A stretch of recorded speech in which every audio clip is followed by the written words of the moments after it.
A simple definition of a counter is to be faced with something difficult or hostile. This is an extremely accurate summary of what the North Vietnamese and the U.S. soldiers faced during the Vietnam War. The Vietnam War took place from 1957 to 1975 over opposing governments. It was considered a tragedy and mistake by many. People died defending their country and other people's rights. Over 3 million lives were lost during the struggle. The counter warfare between North Vietnam and the United States was unique. United States warfare was powerful and technologically advanced, while North Vietnam relied on the culture and terrain. The U.S. helped fight the North Vietnamese and the Viet Cong. The Viet Cong were a group of people who worked for the North Vietnamese and lived in the South. They would attack small groups in South Vietnam. There were several different types of warfare used during the Vietnam War. The encounter of each type of warfare had lasting effects on each opponent. The United States warfare was used by precise and effective.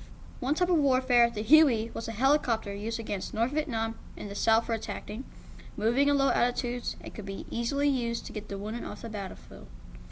7,000 Hueys were sent into war to be used against North Vietnamese forces. The Huey was effective because it could distribute supplies and extra firepower. North Vietnam and Viet Cong used tunnels to fight, and 43,000 people died in the tunnels. Some tunnels range 120 miles long and 30 feet deep.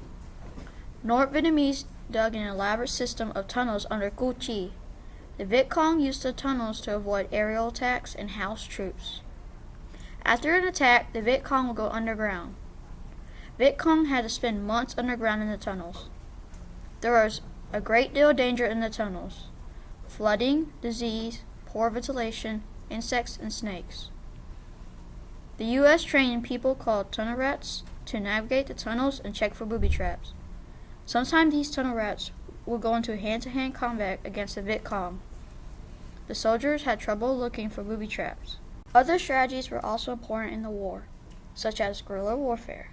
Guerrilla warfare was effective and was used to wear down enemies. Deception, ambushes, raids, and other surprise attacks were also important elements of this war. Assassination, kidnapping, robbery, bomb attacks on civilians occurred often. Bombing attacks played an enormous role in the Vietnam War. There was an operation called the Rolling Thunder. This operation began March 2, 1965. This attack was by Viet Cong, who attacked U.S. air base at Ploquet. At first, airstrikes were restricted to the southern portion of North Vietnam. However, the North Vietnamese government moved the target area steadily northward to increase the communist government. By mid-1966, American planes were attacking military and industrial targets throughout North Vietnam to cut off their supply lines. The only places that were off limits were the cities of Hanoi and Hung Phung in a 10-mile buffer zone along the border of China.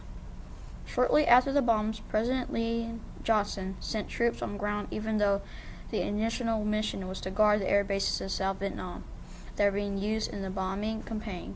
The troops soon expanded to include the engaging the Viet Cong in active combat. As North Vietnamese became more heavily involved in the conflict, President Johnson steadily increased the number of American forces in Vietnam. Agent Orange was a very controversial chemical used in this war. This strategy is actually a powerful chemical used by the U.S. during the Vietnam War to eliminate forest cover and get rid of North Vietnamese and Viet Cong troops, as well as crops that could be used to eat. The terrain of Vietnam was overgrown and jungle-like, and it was hard to see the enemy. By spraying Agent Orange, dangerous chemicals were also inhaled and distributed into the land, which caused serious health issues. Tumors, birth defects, and rashes were caused from Agent Orange in the Vietnam War. The warfare encountered by the U.S. and North Vietnam will forever impact their two very different cultures. After each war in history has come to an end, the world decides which type of warfare will be encountered in future wars. The Vietnam War showed us that traditional types of warfare, such as guerrilla, still proved to be effective, while Agent Orange should be banned forever.